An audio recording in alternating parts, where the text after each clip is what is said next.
Baba yetu wa mbinguni, kwa jina kuu la Yesu Kristo, Mungu wetu unastahili sifa, unastahili ibada. Baba, tungetaka kutoa shukrani zetu, tungetaka Bwana kuhimidi jina lako. Asante Mungu wetu, wewe ndiwe wa kuabudiwa na umetuita Bwana tuishi maisha ya kuabudu na kutoa shukrani kila wakati. Asante Bwana kwa hii nafasi ambayo umetujalia, tuweze kuja Bwana uweponi mwako, ili kwa njia ya Roho Mtakatifu uweze kushuka miongoni mwetu na kuhudumia nafsi ya kila mmoja wetu, kutuinua, kutujenga na kutusaidia kwa jina la Yesu Kristo. Unajua kila mmoja wetu, unajua shida alizo nazo na shauku ya moyo. Ninaomba ya kwamba usaidie kila mmoja kadri ya vile ambavyo anahitaji msaada. Uweze kuwa nasi katika ibada Bwana. Mungu wetu uweze kuwa na hatamu na mamlaka juu ya kila mmoja wetu, na uondoe kila roho ya kutoka kuzimu miongoni mwetu Bwana, na uweze kumiliki kila mmoja. Asante Mwenyezi Mungu, ninaomba ya kwamba leo hii tena tutapata hatua nyingine zaidi, maana katika hii safari hatutazamii kukwama mahali popote, tunatazamia kuendelea tu Bwana na kufikia kilele cha imani hii.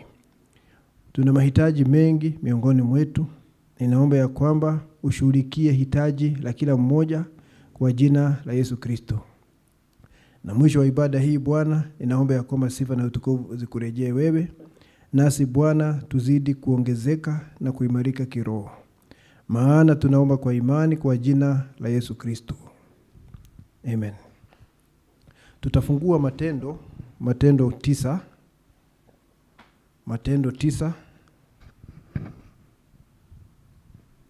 Matendo mlango wa 9, tusome kutoka mstari wa 11 mpaka wa 20.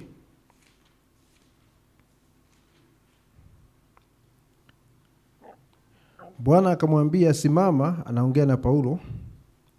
Bwana akamwambia simama, enenda zako katika njia iitwayo Nyofu, ukaulize katika nyumba ya Yuda mtu aitwaye Sauli wa Tarso, maana angalia anaomba.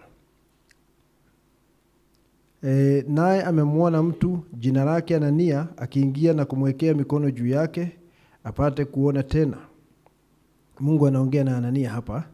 Lakini Anania akajibu, Bwana, nimesikia habari za mtu huyu kwa watu wengi, mabaya mengi aliyowatenda watakatifu wako Yerusalemu.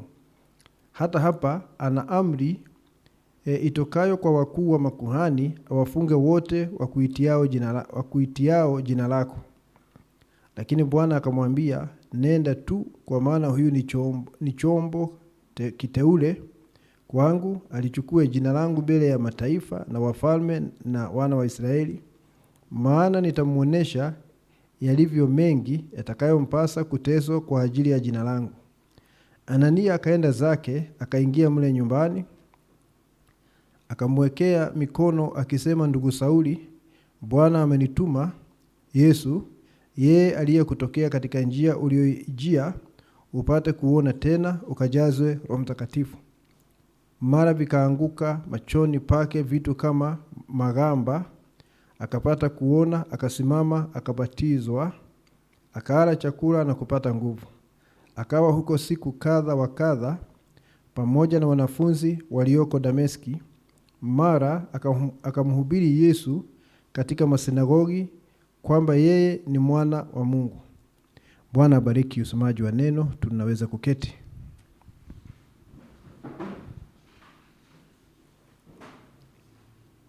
Baada ya kusoma hayo, ningetaka kuongea juu ya kutembea kama mtu binafsi katika mwili wa Kristo. Kutembea kama mtu binafsi katika mwili wa Kristo. Jambo la kwanza tunajua, ili tuweze kuwa mwili wa Yesu Kristo, tunabatizwa kwa Roho mmoja.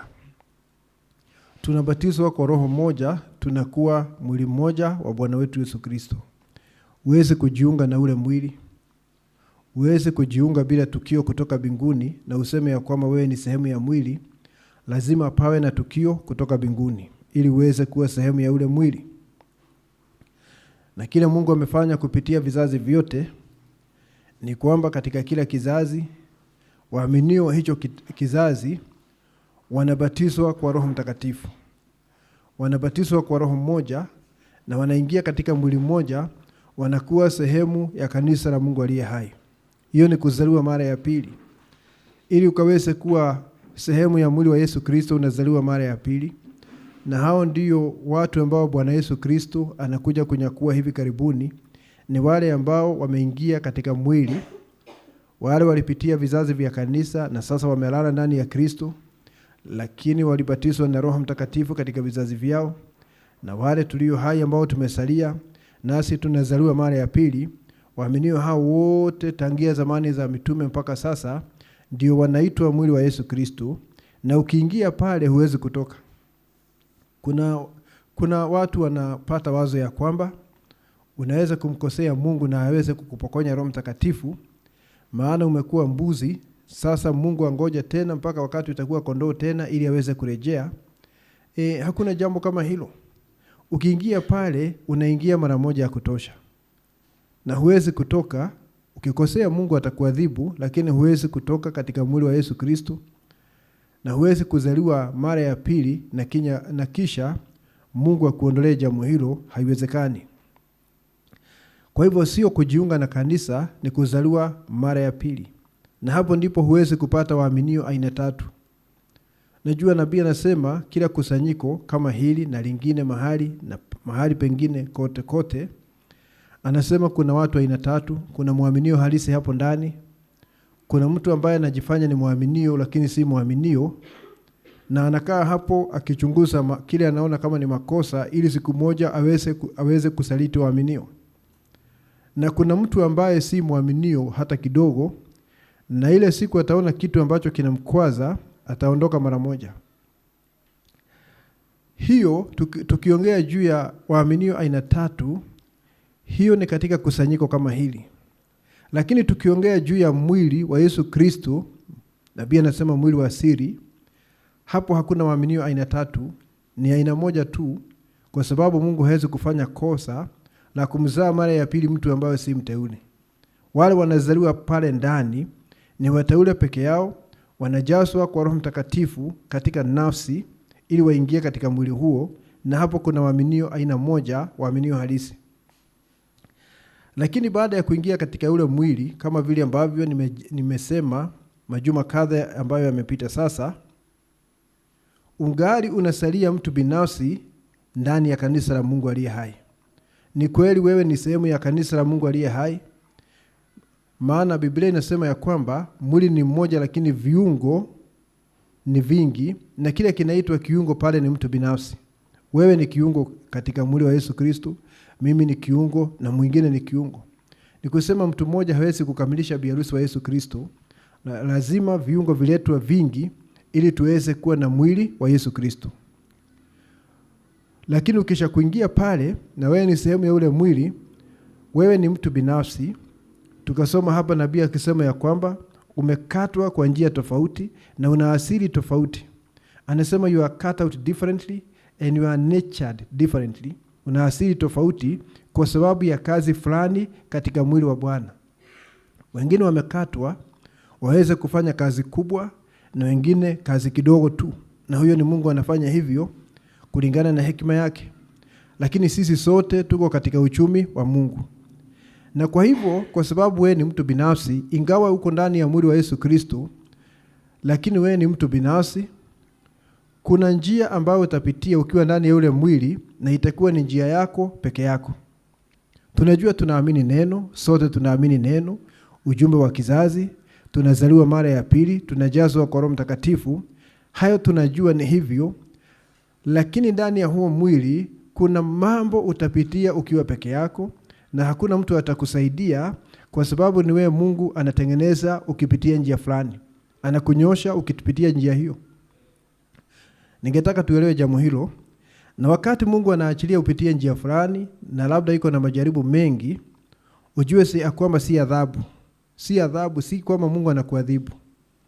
Wajua adhabu inakuja wakati unamkaidi Mwenyezi Mungu, lakini wakati ambapo unaishi maisha yako vizuri kama muaminio, lakini unaona majaribu yamekuwa mengi, Mungu ana sababu, kwa sababu Mungu hafanyi mambo ya bure kama wanadamu.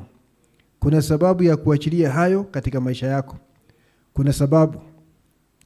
Angetaka akunyoshe ili uweze, kwa sababu kuna picha Mungu anaangalia. Anakuona huko pale na kuna picha anaangalia hapa. Na hii picha nabii anasema alikuwa nayo kabla ya misingi ya ulimwengu. Lakini wakati ulikuja hapa katika haya maisha, huku ile picha ikawa twisted. Ndiyo, ni wewe unatakiwa ufanane hivi, lakini saa hiyo haufanani na hii picha ambayo alikuwa nayo kabla ya misingi ya ulimwengu. Labda umepindwa, labda uso umeangalia kando hivyo. Naona jambo hilo, mdomo umeangalia kando hivi. Lakini ni wewe, kwa hivyo lazima Mungu afanye kazi ya kukunyosha ufanane na hii picha. Na ndiyo sababu wakati mwingine anaachilia majaribu. Na unashindwa ni kwa nini najaribiwa hivi. Wakati mwingine unaona utavunjika moyo. Wakati mwingine unashindwa kama umeokoka na ni wewe, lakini Mungu lazima awe na njia yake. Ndiyo sababu Yeremia aliambiwa na Mungu siku moja, nenda kwa nyumba ya mfinyanzi. Go to the potter's house. Kaenda pale akaanza kutazama vile mfinyanzi anafanya. Katengeneza pale chombo cha udongo kizuri sana. Na Yeremia akaona ni kizuri, na kisha huyu mfinyanzi akakivunja vipande, akaanza kukitengeneza tena. Na Yeremia wakati Mungu anampeleka pale, alikuwa anataka aone mamlaka ya Mungu juu ya wanadamu. Kwa sababu yule mfinyanzi pale alikuwa ni mfano wa Mungu. Sio Mungu, alikuwa ni mfano wa Mungu akiwa na mamlaka juu ya vyombo vyake. Naye Mungu ana mamlaka juu ya vyombo vyake, waaminio wake. Wakati mwingine anakubomoa, unaona ni kama sasa umeisha, lakini anaanza kukujenga tena.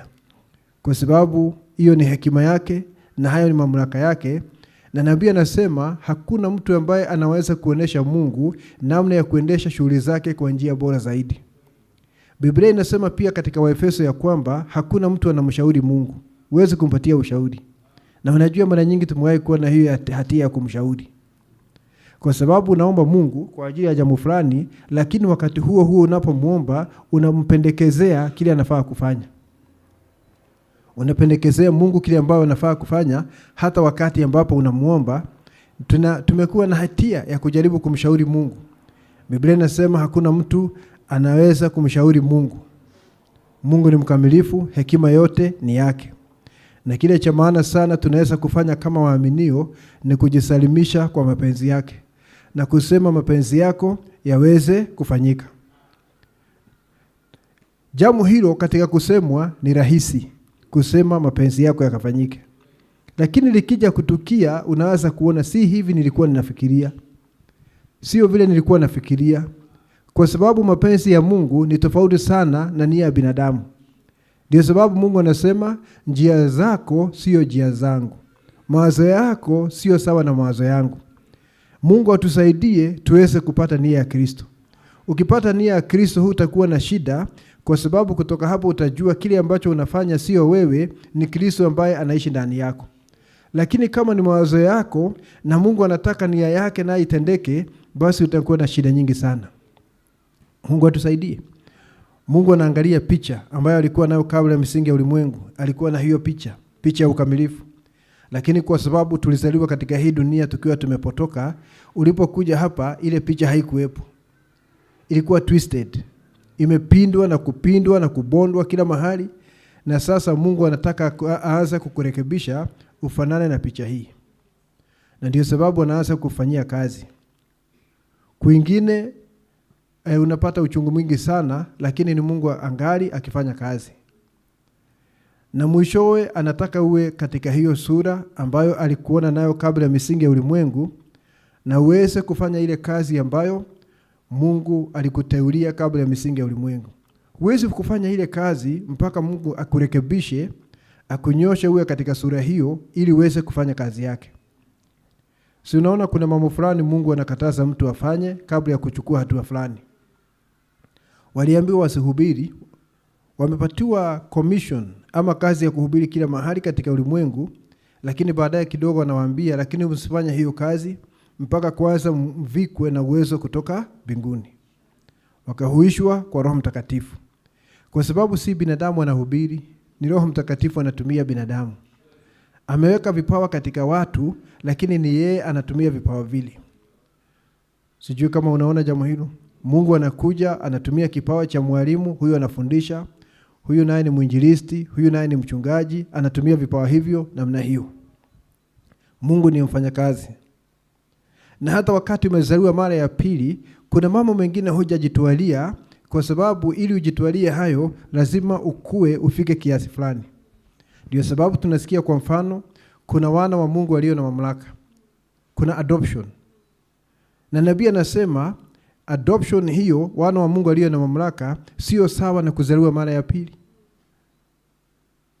Kuzaliwa mara ya pili ni wakati unaingia katika mwili, lakini unaanza ukiwa mtoto wa kiroho. Lakini adoption ni hatua nyingine ya mtu ambaye alizaliwa na sasa amekomaa. Sasa kwa vile amekomaa, anafanywa sherehe ya adoption ili akabidhiwe mamlaka ambayo hakuwa amekabidhiwa pale awali, japo alikuwa ndani ya mwili. Kwa sababu Mungu anafanya kazi kulingana na majira na kulingana na vile umekomaa. Na ndio sababu nilikuwa nasema, nafikiri Jumapili, wale watu ambao huwa wanafanya hesabu waone unyakuo utatukia mwaka gani, wanafanya hesabu ya Biblia, wanachukua majuma 7 ya Danieli, wanafanya hiki na kile, jambo hilo halina maana. Kwa sababu ni nini Mungu anakuja kunyakua? Si ni watu wamekomaa. Sasa namna ya kujua vile unyakuzi umekaribia ni vile ambavyo wewe umekomaa ndani. Maana hao ndio wanakuja kunyakua. Si miaka, ni ukomavu wa waaminio. Mambo ya kuhesabu miaka haitasaidia mtu. Kile unafaa kuangalia kila wakati, ndugu na dada, ni vile unakomaa mle ndani. Vile ambavyo unakuwa na mamlaka juu ya mambo ambayo yalikulemea miaka iliyopita. Unaona, miaka iliyopita hungeweza kusamehe, sasa unaweza. Miaka iliyopita labda hungeweza kuomba msamaha kwa sababu ya kiburi cha maisha na ile image umejiwekea. Unaona sasa ukiomba msamaha, image hiyo itapata dent. Sasa unaona wacha nikae ngumu, lakini baada ya kukomaa kidogo unaona jambo la muhimu ni kuomba msamaha. Miaka iliyopita ulikuwa unapenda fedha sana. Kwa hiyo ukipata hasara kidogo tu unaudhika sana. Lakini sasa umekuwa na utawala juu ya hilo jambo. Unaona? Sasa unaweza kukadiria vile ambavyo unakomaa. Hiyo ndio itakusaidia kuonesha unyakuo unakaribia, lakini si kufanya hesabu ya miaka. Wakati ambapo Mungu anakutengeneza unakuwa na ile sura ambayo alikuona nayo kabla ya misingi ya ulimwengu, hapo ndipo unaweza kufanya kazi yake kwa njia sahihi. Unaweza kufanya kazi yake kwa njia sahihi.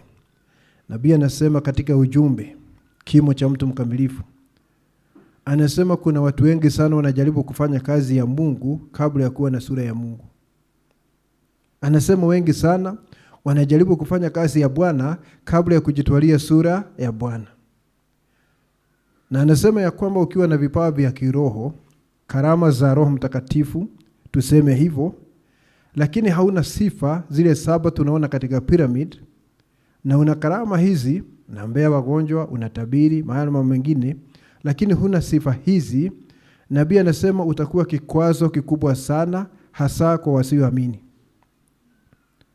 Kwa sababu wataangalia waone kuna karama za Roho Mtakatifu, lakini hakuna tabia ya Mwenyezi Mungu.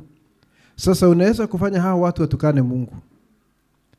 Hata waaminio wenyewe na kuhusika na jambo hilo. Wakati nabii alienda miongoni mwa Pentekoste kwa mara ya kwanza, aliona ndugu wawili ambao wanatumiwa sana na Roho Mtakatifu. Mmoja anaongea kwa lugha na mwingine anatafsiri.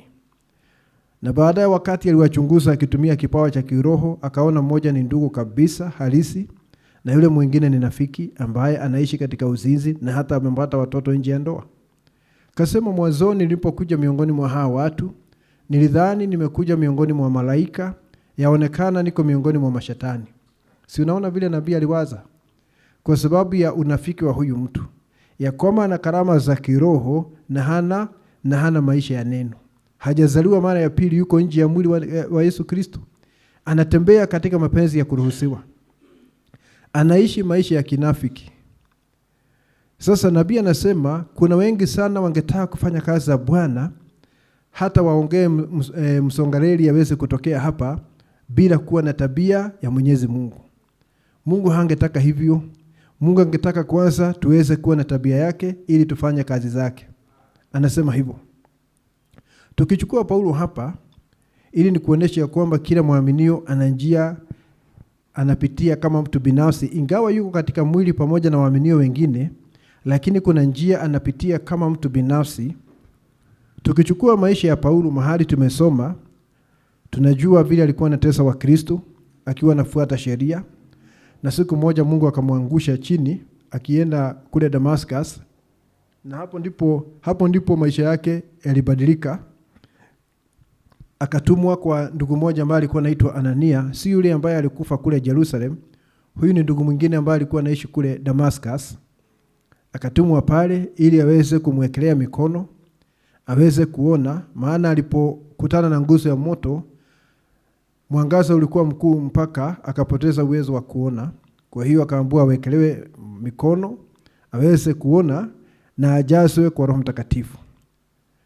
Na wakati Anania anatumwa mahali ambapo Paulo yuko saa hiyo, kaanza kumwambia Mungu, huyu mtu amekuwa akitesa watakatifu wako, na hata sasa amekuja hapa ili aweze kuendelea kuwatesa.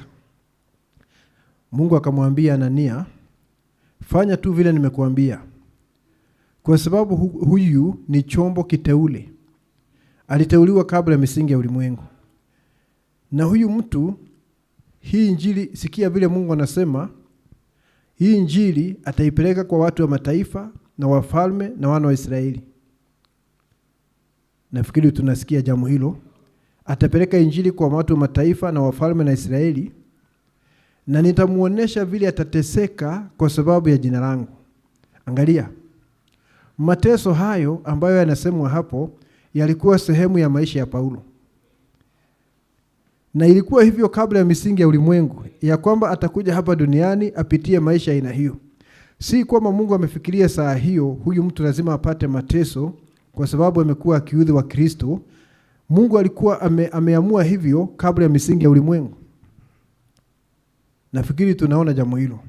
Na ndio sababu wakati mwingine katika kitabu, sijui kama ni wa Korintho ama sikumbuki ni kitabu kipi, Paulo anasema vile alipata mateso akiwa na ndugu wengine mpaka wakafika mwisho hawakuwa na hamu tena ya kuishi. Kasema, nilianguka mikononi mwa ndugu wa uongo, nilianguka mikononi mwa majambazi, nimekuwa kule kwenye bahari na meli ikavunjika, sijui kama ni mara 2. Anasema nimepigwa vile viboko 39 mara 5. Alikuwa na shida nyingi sana, amepigwa mawe. Alikuwa na mateso mengi sana. Kwingine anasema analala njaa, wakati mwingine hana makazi. Ili maneno yatimie vile Mungu alimwambia Anania, nitamuonesha vile atateseka kwa ajili ya jina langu. Mambo haya yote yalikuwa ni sehemu ya maisha ya Paulo na yamewekwa katika njia yake, lazima atembee njia hiyo. Na hapo huwezi kusaidia mtu. Ni vile nilisema siku nyingine ya kwamba majaribu yamepimwa. Na yamepimwa kwa namna ya kipindi, yataenda kipindi gani na uzito wake. Duration and intensity. Ni Mungu anapima. Na Mungu huyo ambaye anapima majaribu, anasema hataacha ujaribiwe kupita kiasi. Lakini ukijaribiwa pia anafanya mlango wa kuepukia. Lakini majaribu ni sehemu ya maisha ya Mkristo.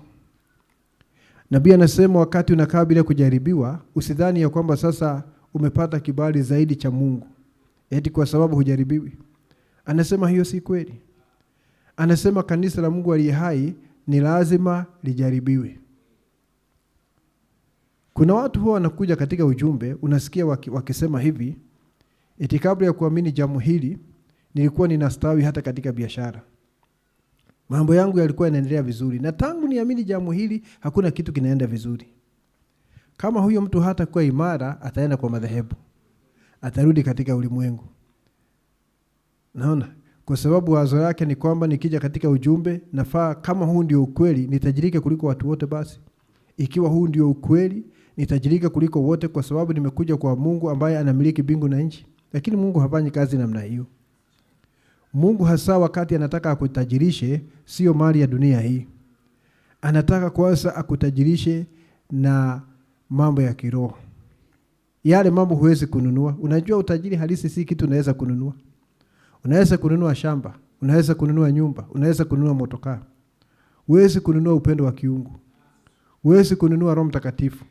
Ndio sababu Petro alimlaani yule Simoni mchawi wakati Simoni alikuwa anataka kumhonga Petro ili ampatie uwezo wa kupatia watu Roho Mtakatifu.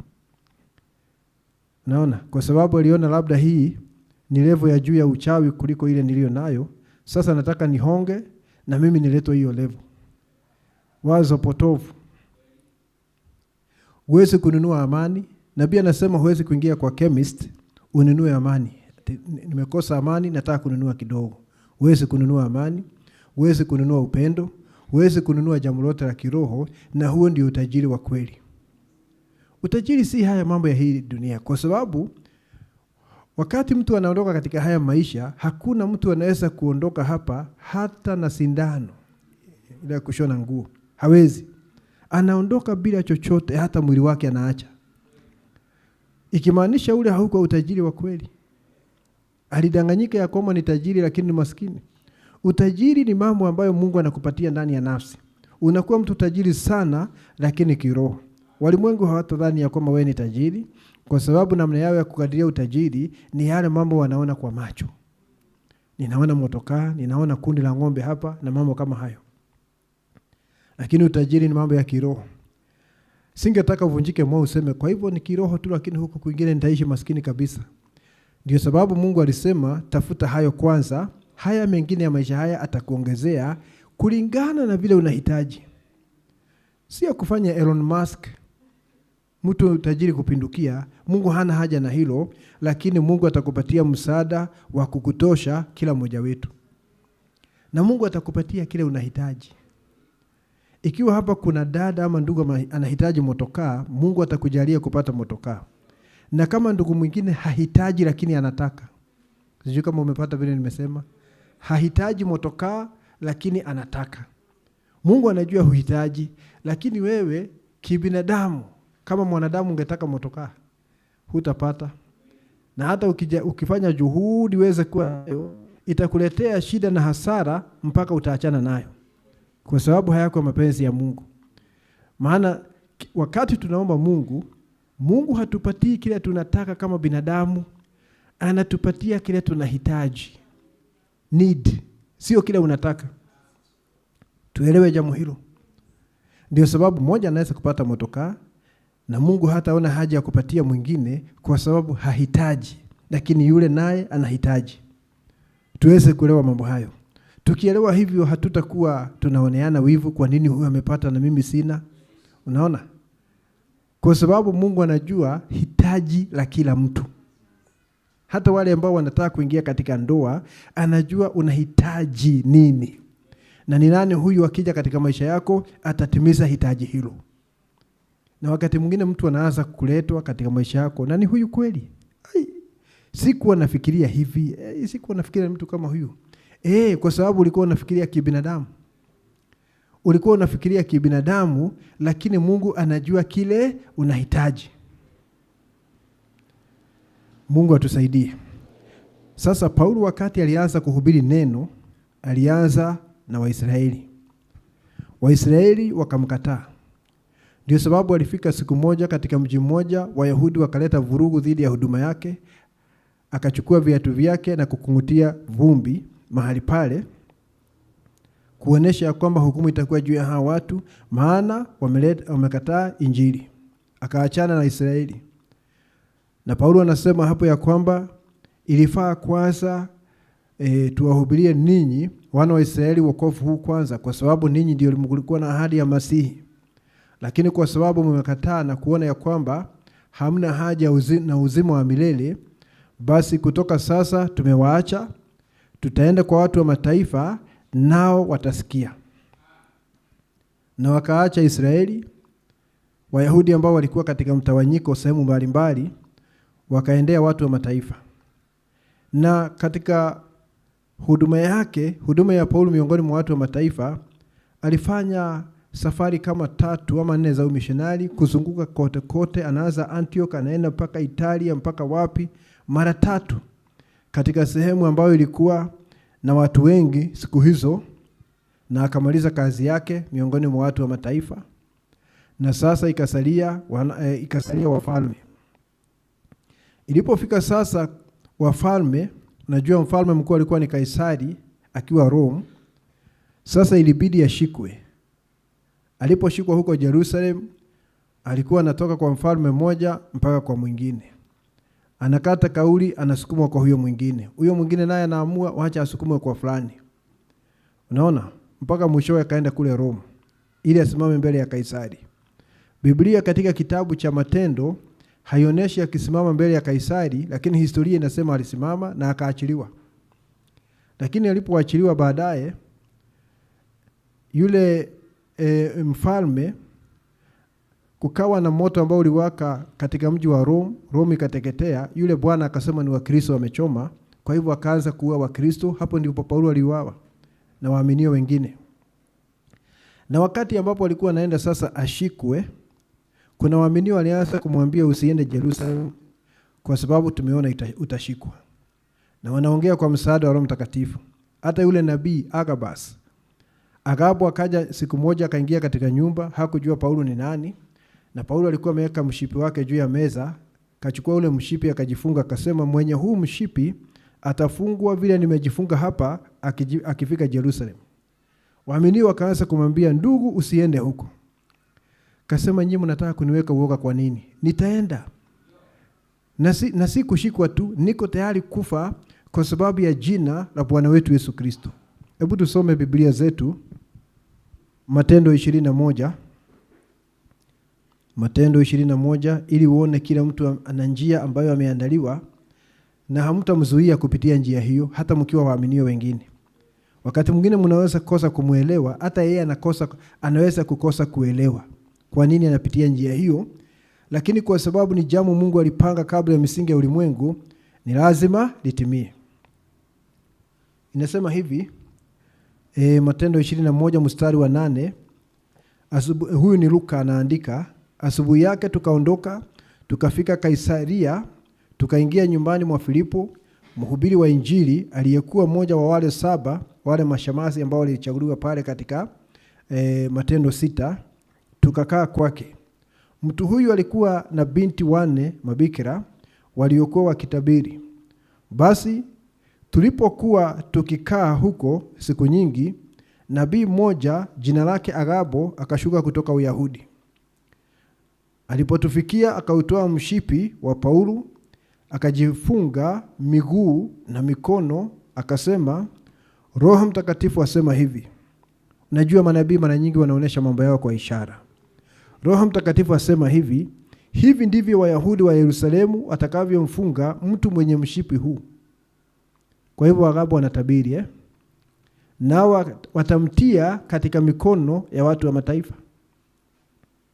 Kwa hivyo Paulo analetewa onyo hapa na huyu nabii Agabo. Basi tuliposikia haya, huyu sisi hapa ni akina nani? Ni Luka na wale ndugu wengine.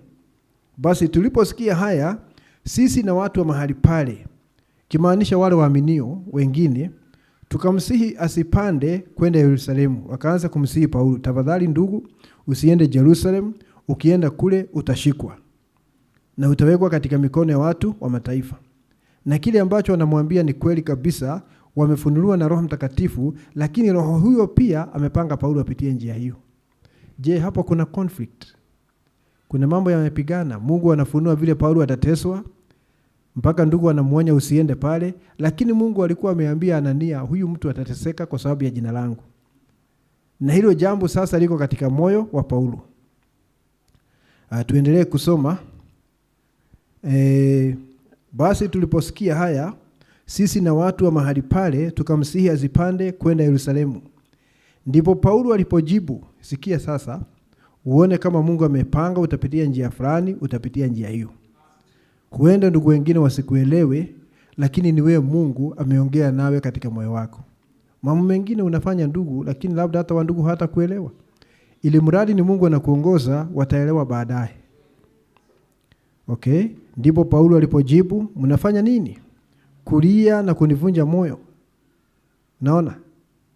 Kwa maana mimi licha ya kufungwa, sio kufungwa tu, haogopi kufungwa, ni tayari hata kuuawa katika Yerusalemu kwa ajili ya jina lake Bwana Yesu.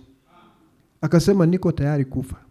Kwa sababu haya ni yale mambo Mungu alikuwa amepanga Paulo atapitia katika maisha yake. Na huwezi kubadilisha mkondo. Sisemi hivi ni kuvunja moyo. Lakini kila mmoja kuna njia anapitia ya kumsaidia kama mtu binafsi katika maisha yake ya kiroho.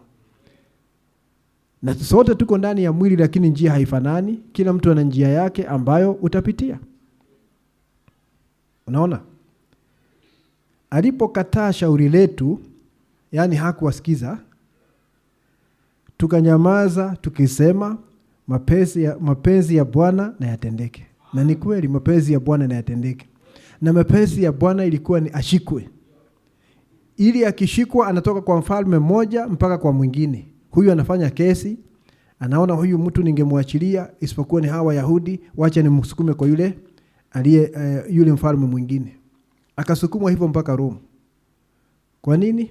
Kwa sababu hayo ndio yalikuwa mapenzi ya Bwana.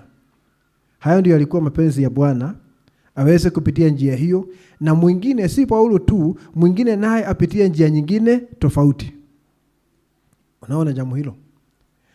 Kwa hivyo ni kama wewe na mimi, kuna njia Mungu ameandaa kwa ajili ya maisha yako. Ingawa wewe ni sehemu ya mwili wa Kristo, kuna njia yako kama mtu binafsi Mungu amekuandalia, na ndugu mwingine hatapitia hapo, dada mwingine hatapitia hapo.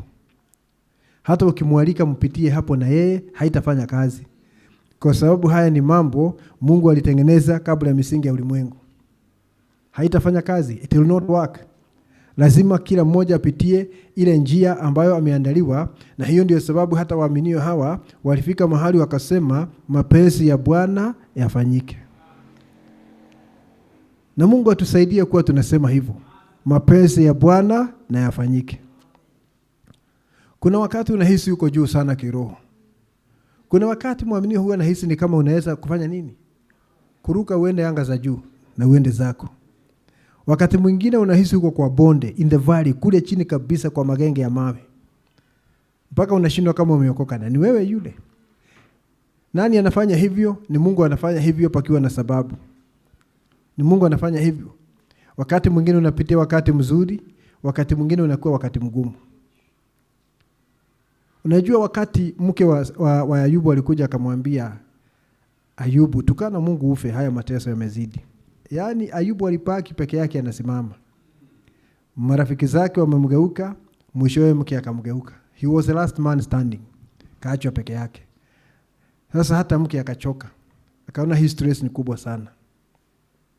Huyu mtu amejaa vidonda na mateso, hata mimi nimechoka kumhudumia. Tukana Mungu ili ufe. Nani alikuambia ukitukana Mungu utakufa? Mungu anaweza kukuweka hapa ukiteseka, unatafuta kifo na hukipati. Si nabii alijaribu kujua mara mbili. Kienda kushika nyaya za umeme, hajui anawekwa chini namna gani, anajipata amekaa kwa sakafu. Akijaribu kujipiga risasi, haiwezi kufiatuka, lakini akielekeza mahali pengine inafiatuka. Kuonesha ni Mungu anamiliki hali zote na anamiliki kila mmoja wetu. Lazima tujisalimishe kwake na tuseme mapenzi yake yafanyike. Mungu na atusaidie sana. Mungu na atusaidie sana. Ayubu wakati mke wake alimwambia hivyo, akasema leo umeongea kama wale wanawake wajinga. Hakumuita mjinga kwa sababu bila shaka mke wa Ayubu hakuwa mjinga. Lakini siku hiyo ujinga ulimtembelea. Lakini katika moyo wake hakuwa mjinga. Tuelewe hivyo. Isipokuwa siku hiyo alishukiwa na ujinga, akaongea kama wale wajinga.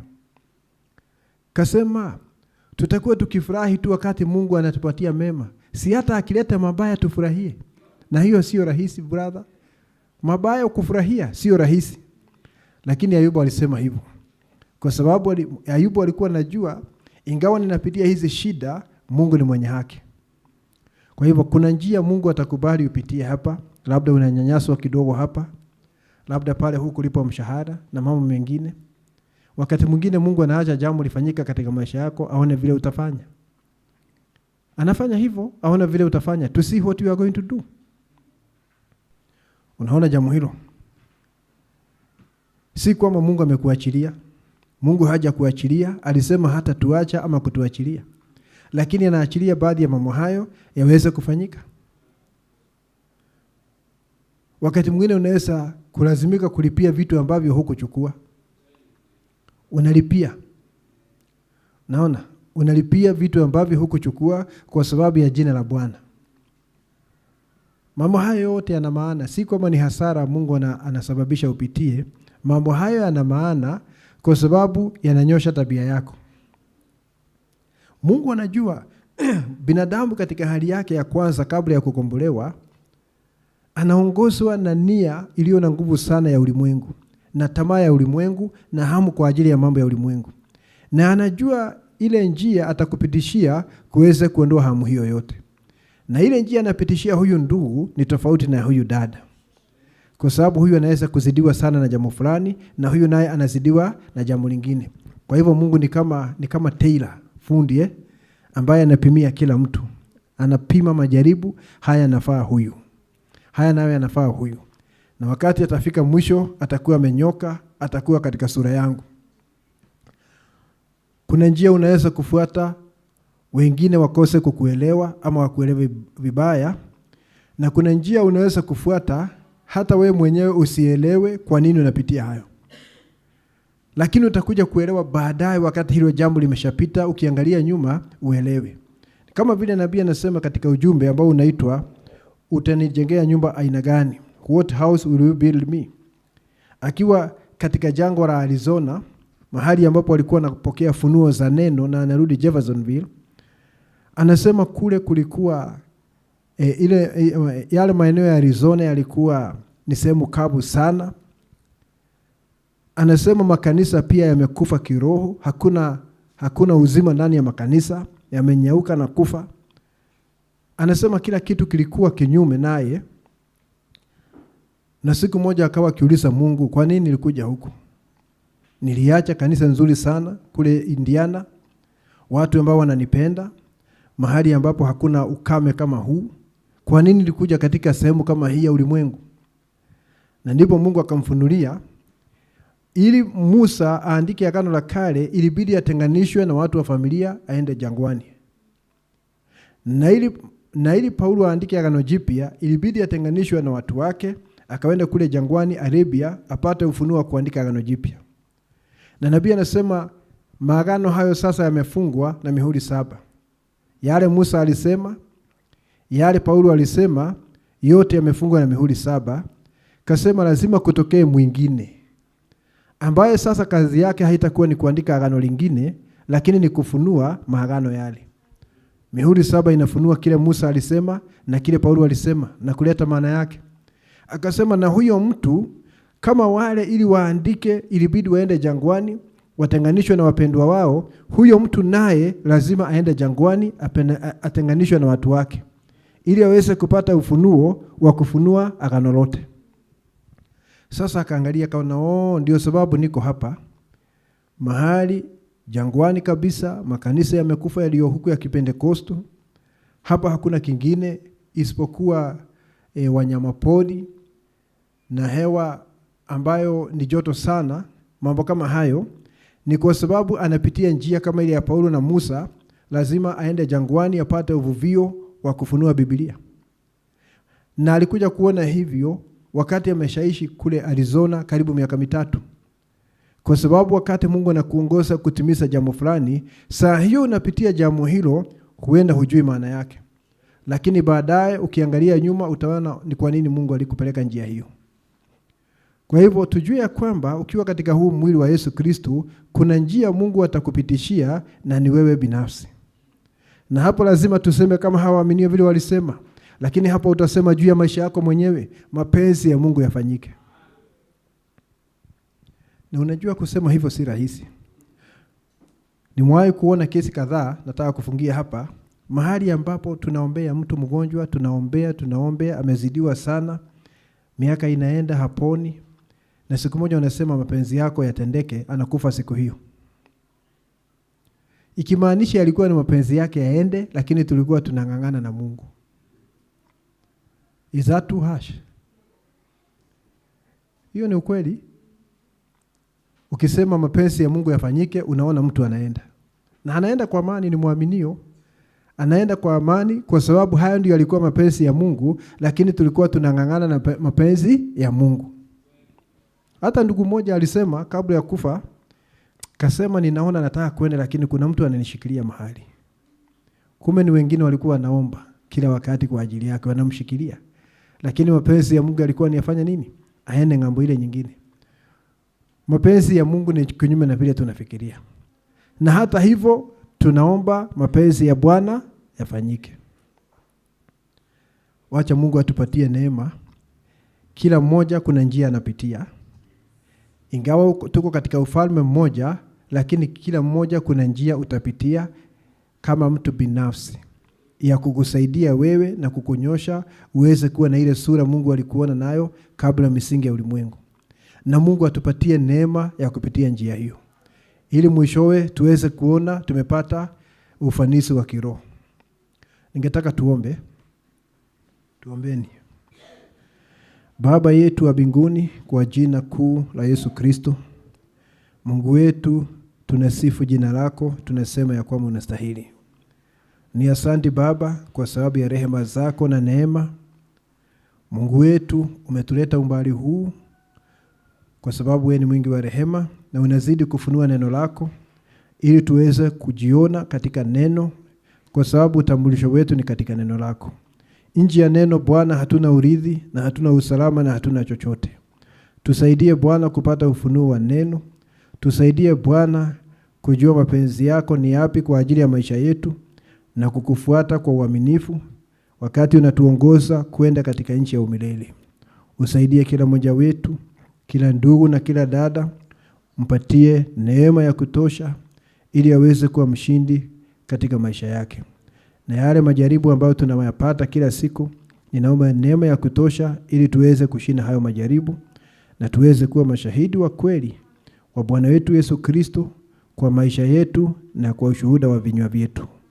Asante Baba, ninaomba kwa sababu ya wale walio na shida za mwilini kama maradhi, waponye siku ya leo kwa jina la Yesu Kristo.